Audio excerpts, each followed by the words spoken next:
Acclamons la parole de Dieu.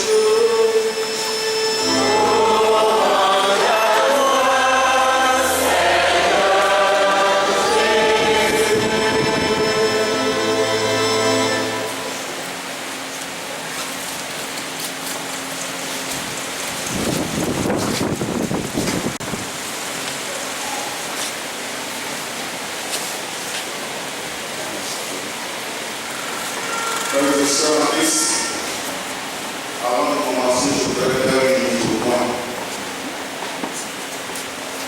Sachant que nous ne sommes pas dans un meeting politique ici. Alors, par conséquent, ce n'est pas un discours que je veux faire, c'est une homélie. Nous sommes à l'église, nous sommes réunis autour du Seigneur pour l'écouter. Donc, ce n'est pas un discours politique, je nous en prie.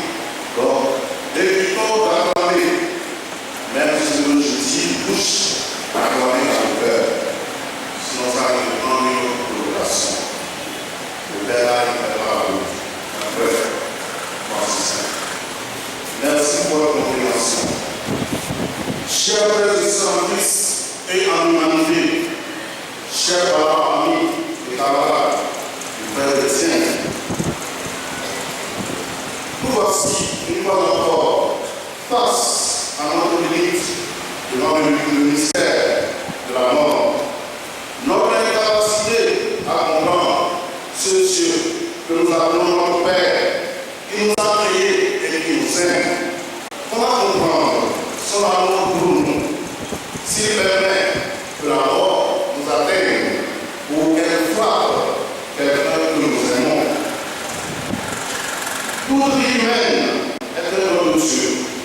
C'est pourquoi les chrétiens, et cela peut paraître étrange aux yeux des non-croyants, célèbrent souvent l'Eucharistie comme ce que nous faisons ce matin, lors des obsèques d'une personne qui nous ont aimés.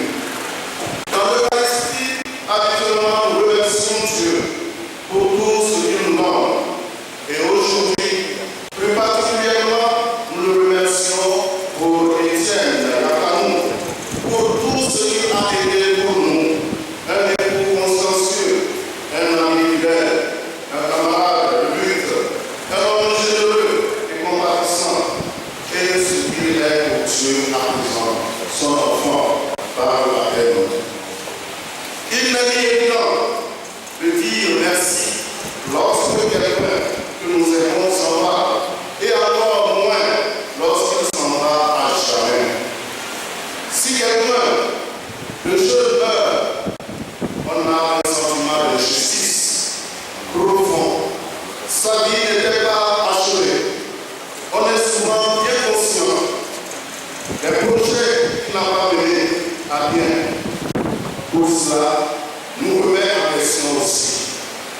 Peut-être avons-nous fait des choses que nous regrettons à son égard, que nous n'avons pas eu le temps de nous faire pardonner. Peut-être lui avons-nous dit des choses que nous n'aurions pas dit, ou nous n'avons pas dit des choses que nous aurions dû dire. Tout cela, frères et sœurs, peut rendre douloureux ces instants que nous vivons. Et humainement parlant, il ne semble pas logique de remercier Dieu. Mais les croyants et surtout les chrétiens sont un peu fous. Malgré toutes ces difficultés, ils veulent dire merci au Seigneur. Ils veulent dire que les difficultés et la tristesse, quelle que soit leur ampleur et leur violence, n'auront pas de dernier mot. Et pourquoi? Eh bien, tout simplement parce que notre tristesse nous convient, la vie de celui que nous aimions était un don précieux. Si ce n'était pas le cas, nous ne pleurions pas. C'est le paradoxe. Un don est un don parce que c'est quelque chose qu'on aime. Des choses telles que les rouleaux de papier, de toilette, des vieilles chaussures, ne pourront que difficilement devenir des dons. On ne pleurera pas leur tête. C'est pour cela que lorsque nous reconnaissons que la vie de quelqu'un que nous aimions, comme notre frère Étienne, fut un don,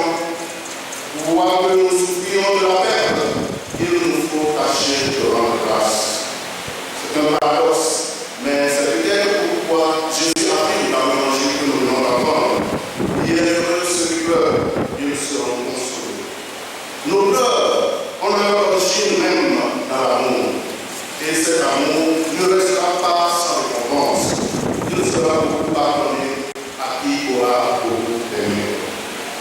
Le moment où Dieu reprend le nom qui nous a été fait, il faut lâcher prise, de lâcher prise.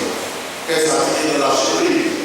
Lâcher prise, c'est accepter qu'on ne va juger comme cela est dit dans l'Évangile.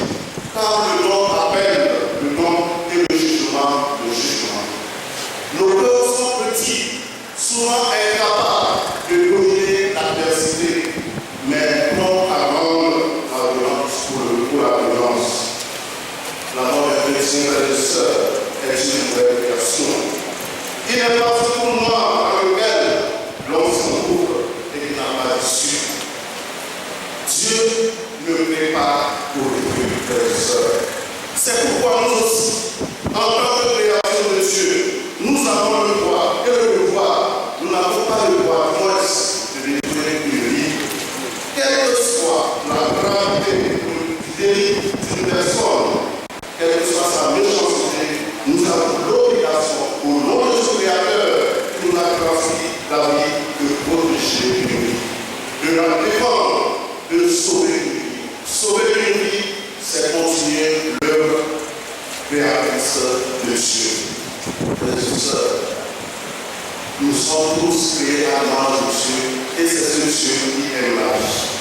C'est ce Dieu qui aime l'âge. Nous ne sommes pas des ennemis, nous sommes des adversaires, mais on n'est pas ennemis. Donc nous sommes appelés à protéger la vie, quelle que soit la personne. Je vais raconter une anecdote. Une femme qui venait d'être battue par son mari. Et après avoir battu sa femme, le monsieur est allé se coucher devant sa porte. Et la femme, dans ses pleurs, voit quelque chose qui se dirige vers son mari. C'est un serpent. Et dans ses pleurs, elle dit, et voilà, il faut rester là-bas, voilà le serpent qui arrive. Et le mari a sursauté. Il a sursauté là où le serpent était. Et il a tué. Il a demandé, mais c'est moi qui viens de le frapper là. Pourquoi tu as fait ça? Et il a répondu. Il a répondu, tire au piment, tire au piment. Il a dit, qu'on soit nombreux avant de faire par là.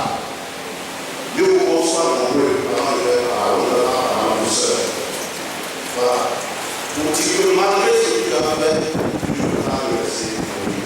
Frères et sœurs, nous ne devons pas pleurer en frère chrétien que la paix du Seigneur a retiré de ce monde, puisque nous savons qu'il n'est pas perdu, mais il est parti avant nous. Il nous a quittés comme un voyageur, comme un navigateur. Il nous a poussés. Ne donnons pas aux païens l'occasion de nous reprocher. Nous, en tant que chrétiens, avons raison de nous lamenter sur ceux que nous déclarons vivants auprès de Dieu, comme s'ils étaient anéantis et perdus. Ne disons pas dans notre credo que nous croyons à la résurrection des morts. La première lecture sur le livre de la sagesse nous le dit encore clairement. Même s'il meurt avant l'âge, le juste trouvera le repos. Et la dignité du vieillard ne tient pas au grand âge. C'est ce que l'évangile que nous devons apprendre d'une autre manière en proclamant les béatitudes. Le Christ, à travers ce texte, distribue des vies à ceux que la société des hommes, riches et puissants, considère comme des faibles. Jésus renverse donc l'ordre des valeurs. En vérité, les béatitudes ne sont pas faites pour les bêtes. Elles sont destinées à ceux à qui la grâce est faite d'entrer dans la vie, dans la divine intelligence des choses. Comme chacun de nous, frères et sœurs, à un moment de notre vie, quand l'Esprit du Seigneur est sur nous, notre frère chrétien a vécu à sa manière